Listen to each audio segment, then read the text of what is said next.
Hello, everyone. It is such a privilege to be able to participate, although in this virtual form, at the DEGROWTH Festival in Copenhagen. You are here, you're present, I hope you're curious, and we are learning and unlearning together, and the power of that is incredible. Although I will center my contribution on care, I want to take a moment to consider what it is we are learning and unlearning in our efforts to further the degrowth agenda. We started yesterday from the place of our current state, thinking about economy and social organization. We named capitalism and what it means for time-space appropriation and inequality. But I put to you that the challenge is far deeper than capitalism. It is also about how we relate to each other, both other humans and more than human life, but also the very elements that make the world: water, land, air, to name a few. It is important in these moments to remind ourselves what an economy is meant to be for. The economy is simply a way of organizing resources so that they allow us to improve the quality of our lives. That means we want services like education and resources like food. These days, it can mean that we want, mostly immigrant, people to clean those schools and flowers from Kenya or avocados from Colombia in our supermarkets every day of the week. Certainly not that sustainable. Degrowth does require an anti-capitalist approach because the very notion of capitalism is the endless pursuit of profit on a finite world. But tied in with profit-making is power. A class structure within capitalism means that some people have more power to make decisions than others. This power comes from owning the material means of production. And by that, I mean having the wealth and resources. But it also comes from the multiple and intersecting dimensions of how we organize and value different people in society. So, colonialism is necessarily a part of the story when we think about who has the resources now. It is not just the people who had the resources on their land, but largely what has been captured through colonialism.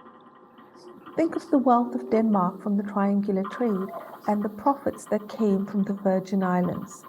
And in the present, we are seeing new forms of colonialism coming about with green growth. Patriarchy is necessarily a part of the story when, for example, we think about how property has historically, and still today in many places, been passed down to sons, whilst daughters were or are still viewed as burdensome property. Race is another part of the story when we consider whose lives matter, whether on boats in the Mediterranean or submarines searching for the Titanic, but also when we turn a blind eye to the child labor that grows our chocolate, slave labor that builds stadiums in Qatar and mines the rare earth minerals in the Congo. I could go on adding different pieces to the story, adding to the complexity, but today is about how we build our real utopias. So I leave the sad story of our world, but ask you to take with you the lesson that our efforts on degrowth must necessarily engage the hard questions of embedding anti-colonial, anti-racist, feminist, and queer forms of liberation.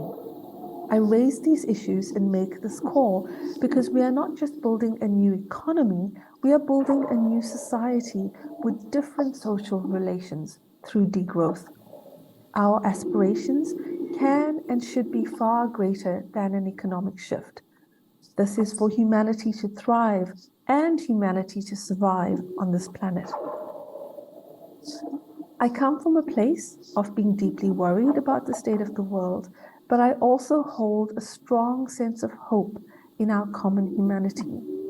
And so, from one story, I would like to move on to another. We are already building radical alternatives all over the world. I myself am part of a process called the Global Tapestry of Alternatives, where we are weaving together the radical alternatives taking place at grassroots by local communities. A few of these have the name degrowth in them, such as Cargonomia in Budapest, Hungary. However, many hold the principles and values of degrowth that we are seeking to establish. We are discovering and rediscovering, generating and regenerating, and bringing into existence and re-existence the ways of being, knowing, and doing in the world that are more aligned with cycles and limits of life, that are careful, that are collective. Crianza Mutua in Mexico, Vikalp Sangam in India, Disgrasa in Portugal, the Potato Park in Peru are just some of the places that I am learning from, including many other examples in Denmark too. These are the communities that are finding ways of living with each other and their territories in ways embedded with care. And care, I think, must be at the heart of our degrowth work. Feminists have shown how capitalism has invisibilized reproductive labor, but it has also encouraged an individualization in society and the reliance on the state and market rather than each other. We undervalue care and the need for community and collectivity. So I think we must open up the space to think about degrowth from a place of care. To quote feminist degrowth scholar Wendy Harcourt, to build caring communities is to learn with care from women's and men's own creativity, experiences, actions, and self-perceptions in their careful dealings with each other and with environmental transformations. So as we take steps towards degrowth, we must ask ourselves, what does it mean to build community and collective action with care? What does it mean to exist not just as an individual, but to be in community? Firstly, we need to institute a politics that is caring, convivial, and compatible with other species. Secondly, we need to live embodied lives, acknowledging and embracing emotions and feelings, working from the heart as much as we work from the intellect and rationality. This means allowing space for vulnerability, uncertainty, and not knowing, and space for the care and radical love spoken of by people like bell hooks. Thirdly, degrowth requires space for slow, deliberative encounters with deep listening. Sharing through commenting or simply sharing our stories becomes important, perhaps starting in your immediate circle and building that circle outward. Fourthly, care in degrowth is also about acknowledging that resistance can take many forms. It could be tying one's body to a fence, taking a legal battle to the court in the fight for justice, but it is also acts of care and when we rest and allow others to rest. Start where you feel comfortable and remember that you don't need to build alone. Finally, I want to acknowledge that embarking on a journey with degrowth is a necessary step for transformation, but coming back to my first story, it is not the only one. In a world pushing us to conformity, but also to closing in the circle of who is in our community, we need to see that the work we do for degrowth has to take place hand in hand with other movements. A degrowth world must be one with racial, gender, economic, and other forms of justice. Our differences should be our strength and not the thing that keeps us apart.